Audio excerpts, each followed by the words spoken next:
Bobby, just hold forward on that wheel. Put this wheel. Which way you gonna push it? This way. Ready? Wait a minute, wait a minute. All right, go ahead.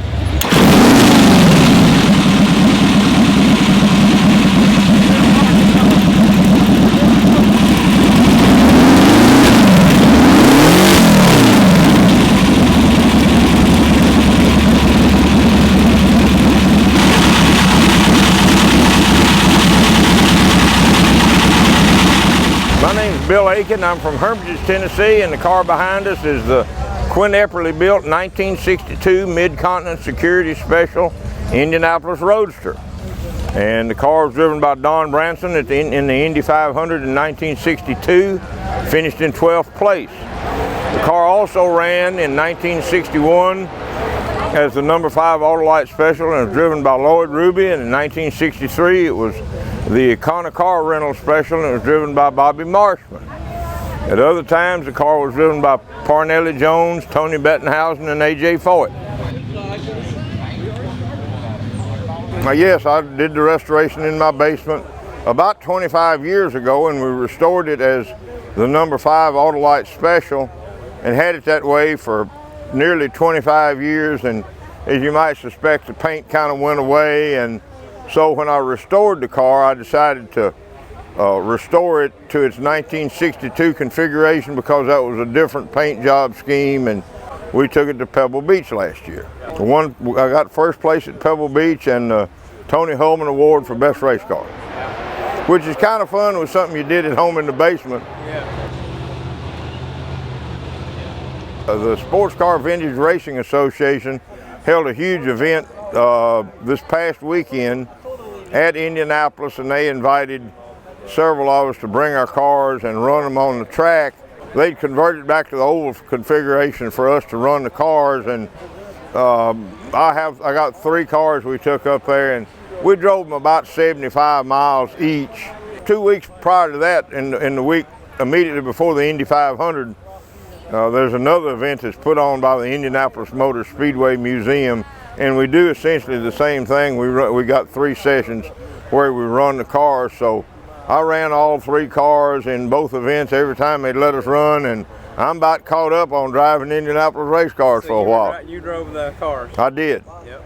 Great. Did you ever race yourself? No, I never. I always identified with the mechanics and the constructors. I just never had any real desire to be a race car driver, and it's probably a good thing because I don't think I'd been any good anyway.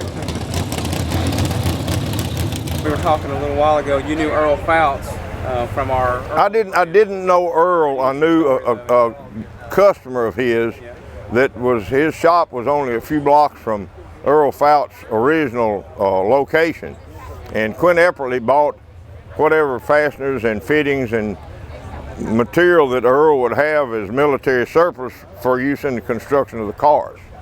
I can tell you from experience, it's a lot more flexible and it looks a whole lot better. And the red and blue and the braided hose just made for a much more nicely finished job. And it was lighter and more flexible than what they had before. So it caught on pretty quick. Well, the engine's a 4-cylinder Meyer Drake Offenhauser, which was the standard Indianapolis power plant from about the mid to late 30s till about 1964 or 5. And they were made in Los Angeles by Louis Meyer and Dale Drake. And Louis Meyer was the first 3-time Indianapolis 500 winner, won it in 28 and 34 and 36.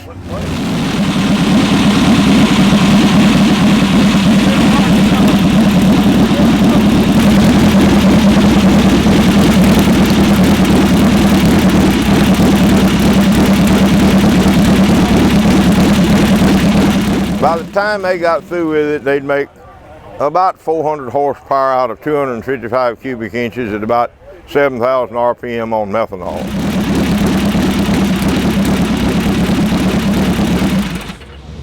What kind of man did it take to get out there and do that? Well, I don't know, they were really brave or really stupid, take your pick, you know. It was 1959 before roll bars became compulsory. So a lot of guys in the 50s were out there circulating around with no roll bar, and by and large they just drove wearing a t-shirt and a helmet that's probably not much better than today's football helmets, or maybe not as good. Yeah. So safety wasn't paramount. So we're here every year, and it's just a really great gathering of cars and people, and it's on my I won't miss it for anything list.